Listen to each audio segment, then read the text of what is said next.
સુરતના કાપોદ્રા પોલીસ મથક હદ વિસ્તારમાંથી ચોરી થયેલો ટેમ્પો પોલીસે શોધી કાઢ્યો હતો। જોકે આ ટેમ્પો શા માટે ચોરવામાં આવ્યો તે કારણ જોઈને પોલીસ પણ ચોંકી ઉઠી હતી।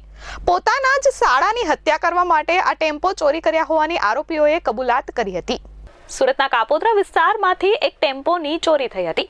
ટેમ્પો ચોરીની ફરિયાદ પોલીસ મથકમાં નોંધાઈ હતી। પોલીસ વાહન ચોરીના ગુના બાબતે તપાસ કરતી હતી। તે દરમિયાન ટેમ્પો શંકાસ્પદ હાલતમાં રોડ પર ઉભેલો જોવા મળ્યો હતો, જેથી પોકેટ કોપમાં જોતા આ ટેમ્પો ચોરીનો હોવાનું સામે આવ્યું હતું। આ ટેમ્પો પાસે ઉભેલા બંને ઈસમોની પોલીસે પૂછપરછ કરતા ચોંકાવનારી વિગતો સામે આવી હતી। મહારાષ્ટ્રના ઔરંગાબાદના વતની રવિન્દ્ર જરારે સુરતથી ઔરંગાબાદ ખાનગી લક્ઝરી બસ ચલાવતો હતો।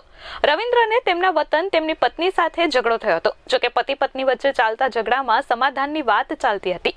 આ સમાધાનની વચ્ચે રાજેન્દ્રનો સાળો મનોજ રાજી નહોતો અને રાજેન્દ્રના પત્ની કવિતાને સાસરીમાં મોકલતો ન હતો। આ વાતની દાજ રાખી તેમના એક મિત્ર સાથે મળી શાળા મનોજની હત્યા કરી નાખી રસ્તા પરથી હટાવી દેવાની તરકીબ બનાવી હતી, જેથી સુરતના કાપોદ્રા વિસ્તારમાંથી એક ટેમ્પોની ચોરી કરી હતી। ટેમ્પો ચોરી કર્યા બાદ મહારાષ્ટ્ર ખાતે આ ટેમ્પો રાજેન્દ્ર અને તેમનો મિત્ર લઈ ગયો હતો। ટેમ્પા દ્વારા તેમને શાળાને અડફેટે લઈ હત્યા કરી નાખવાનું કાવતરું રચ્યું હતું। જોકે ત્યાં શાળા સાથે અકસ્માત કરવા માટે બંનેની હિંમત ચાલી નહોતી અને ત્યાંથી તેઓ પરત ટેમ્પો લઈ સુરત આવી ગયા હતા। સુરતમાં કોઈ પણ જગ્યાએ આ ટેમ્પો વેચી મારી સગેવગે કરી નાખવાનો પ્લાન બનાવ્યો હતો। ટેમ્પો વેચે તે પહેલા જ પોલીસે આ બંનેને ટેમ્પો સાથે ઝડપી પાડ્યા છે। પોલીસે રવિન્દ્ર શંકર જરારે અને તેમના મિત્ર ભાવેશ ભીખા લાઠિયા બંનેની ધરપકડ કરી કાયદેસરની કાર્યવાહી હાથ ધરી છે।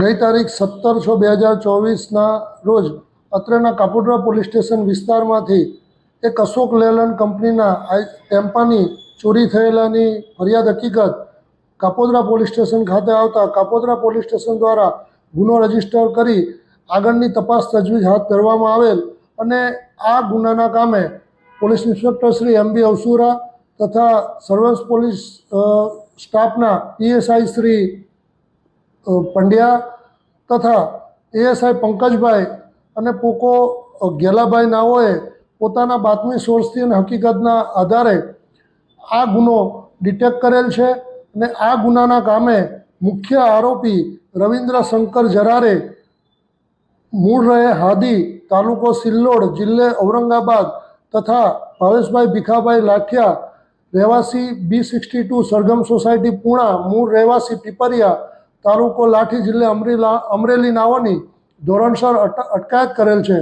મુખ્યત્વે આ ગુનાની MO એ પ્રકારની છે કે આરોપી નંબર 1 રવિન્દ્ર, જેને પોતાની પત્ની કવિતા સાથે અણબનાવ ચાલતો હોય અને તેની પત્ની કવિતા તેના પિયરથી એના ઘરે આવતી ના હોય અને ખાસ કરીને એમાં તેનો સાળો મનોજ રામધન મુખ્યત્વે આડખીલી રૂપ હોય અને એ તેની બહેનને એના સાસરીમાં મોકલતો ના હોય, જેથી આરોપી નંબર 1 રવિન્દ્ર શંકર નાઓએ એવું નક્કી કરેલ કે આ તેના શાળાનું મર્ડર કરી નાખવું છે અને કોઈક વાહન એક્સિડન્ટમાં એને ખપાવી દેવું છે, જે આશયથી તેને આ વાહન ચોરી કરેલી।